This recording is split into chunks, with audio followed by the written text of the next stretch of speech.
Donc, bienvenue à la 10e année des 12 cours de minuit. Vous allez voir des moments qui racontent des histoires d'ailleurs. Voilà, c'est le monde entier que vous allez voir, notamment ce soir. Donc après, vous aurez le loisir de choisir celui qui vous aura le plus séduit. Bonne projection.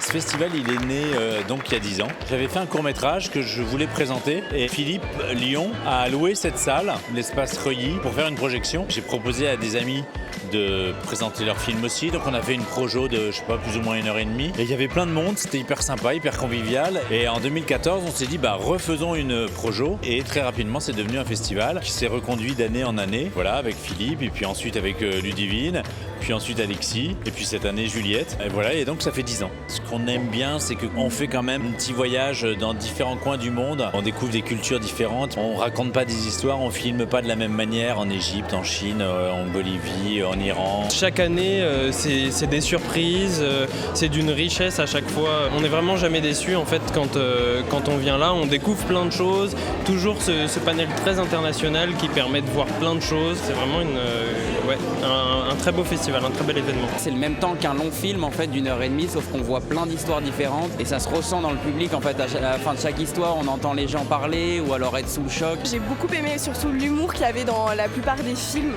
L'humour souvent assez subtil et très juste. C'est le fait d'avoir aussi des personnes qui ont produit ces courts-métrages en live, de pouvoir poser des questions. C'est très intimiste, très accessible. Le film qui a gagné le prix du public ce soir, c'est Qu'importe la distance. Le prix du public est attribué à Hymne national. J'aime beaucoup la façon dont ils ont de nous faire découvrir des films qui sortent de l'ordinaire et je trouve que c'est bien de porter ce regard-là aussi sur le monde qui nous entoure et puis d'autres réalisateurs auxquels on n'a pas du tout accès. Il est temps de parler du jury. Donc nous avons Nadine Marcovici, François-Olivier l'Espagnol qui est juste à côté, le troisième c'est Emmanuel Saada. On avait des affinités différentes, on avait des envies différentes parce qu'on est différents, des sensibilités différentes, des appréhensions différentes des films. Il y avait quand même des choses qui nous rassemblaient quand même dans chaque film. Bravo les programmateurs parce que grâce à la qualité de la programmation, on a pu justement échanger, partager, remettre en question nos points de vue. Avec une mauvaise programmation, on n'aurait pas eu besoin de se prendre la tête, on aurait choisi le moins pire. Là ça a été difficile. Ouais. Le prix du jury est attribué au film danois Les Oubliés. Le jury a aussi une mention. Et si le soleil plongeait dans l'océan des nus.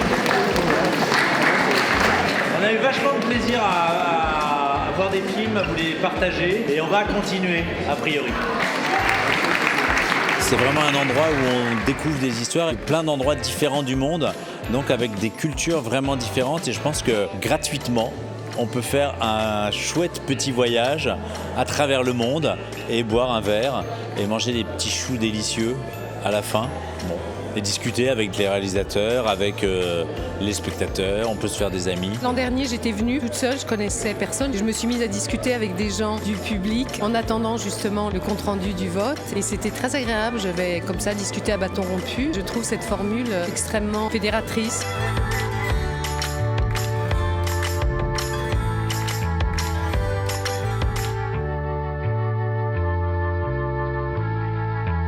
Bon, je crois qu'on peut difficilement faire mieux.